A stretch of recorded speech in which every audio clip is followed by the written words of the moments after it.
dianjurkan kita ini sholat dengan cara berjamaah. Apalagi bagi kita yang tinggal sekitar masjid ataupun musola. Ya walaupun nggak full 5 waktu, ya paling tidak beberapa waktu sempatkan sholat secara berjamaah. Kenapa? Fadilahnya besar. Orang yang sholat berjamaah itu pahalanya lebih besar, lebih tinggi dibandingkan dengan orang yang sholat sendirian. Bedanya itu 27 derajat dibandingkan dengan sholat sendiri. Nah, usahakan juga kita ini menghidupkan waktu antara maghrib dan isya. Usahakan, biasakan diri kita ini maghrib dan isya itu kalau bisa di masjid ataupun di musola atau di majelis taklim, menghidupkan waktu antara maghrib dan isya. Daripada kita nongkrong-nongkrong di jalanan, duduk-duduk tidak karuan, atau daripada kita di depan televisi, hal-hal yang tidak ada manfaatnya, yang bahkan membuang waktu-waktu saja, ini lebih baik kita gunakan untuk menghidupkan waktu antara maghrib dan isya. Dengan cara apa? Banyak caranya. Selain kita sholat maghrib berjamaah, maghrib dan isya tidak lama, paling lama 1 jam. Niatkan i'tikaf di dalam masjid. Kemudian apa? Setelah sholat maghrib berjamaah, kerjakan sholat ba'diyah. Kemudian mau ditambahi lagi sholat awwabin, silahkan. Kemudian mungkin di situ diadakan pengajian atau majelis taklim, duduk hadir di situ. Atau mungkin sebelum majelis taklim dibacakan rotib, entah rotibul haddad atau rotibul atos, ikuti. Dan ini semua manfaatnya besar. Nah, apalagi dalam keadaan-keadaan sekarang ini, banyakin istighfar, perbanyak sholawat, banyakin baca Al-Quran, dan lain sebagainya. Makanya kita lihat di media sosial kemarin, malam Jumat itu hampir semuanya serentak.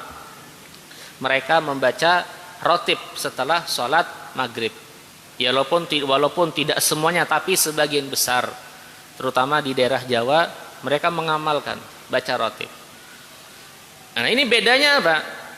Adapun di masjid ini, kita di Masjid Nurul Qalbi ini, memang dari awal, kenapa kok kita baca rotib dulu?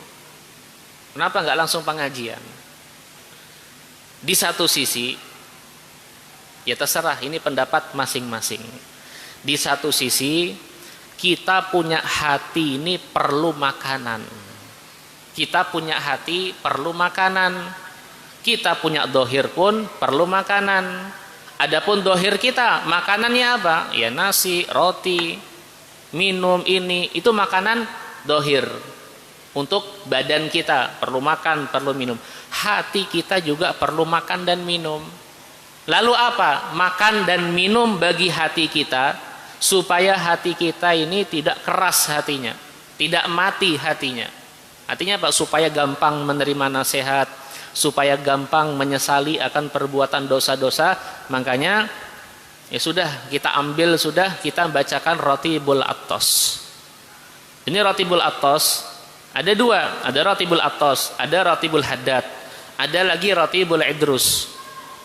Ini disusun semuanya oleh orang-orang soleh, disusun oleh para aulia, bukan dikarang, disusun. Mereka menyusunnya, dan isinya semuanya luar biasa. Ada sholawat, ada istighfar, ada tasbih, dan lain sebagainya. Nah, Ratibul Atos ini yang menyusun adalah Al-Habib Umar bin Abdurrahman Al-Atos. Ratibul Haddad adalah disusun oleh Al-Habib Abdullah bin Alwi Al-Haddad. Duluan mana antara Ratibul Haddad dan Ratibul Atos? Kalau Ratibul Atos ini adalah guru daripada yang menyusun Ratibul Haddad. Habib Umar ini gurunya Al-Habib Abdullah. Ratibul Haddad ini muridnya Al-Habib Umar. tapi dua-duanya luar biasa. Ini amalan-amalan yang sudah menjadi tradisi, menjadi wirid, terutama di kalangan para habaib. Ini hampir mereka semuanya tidak pernah meninggalkan Ratibul Haddad dan Ratibul Atos. Makanya kita gilir di musola Darul Ihsan, kita baca Ratibul Haddad. Malam ini di Nurul Qalbi kita baca Ratibul Atos. Besok di Masjid Babur Rahmah kita baca Ratibul Haddad. Nah, ini semuanya kita niatkan untuk apa? Untuk penjagaan diri kita, untuk membentengi diri kita, dan kita niatkan juga untuk apa? Lidaf'il bala,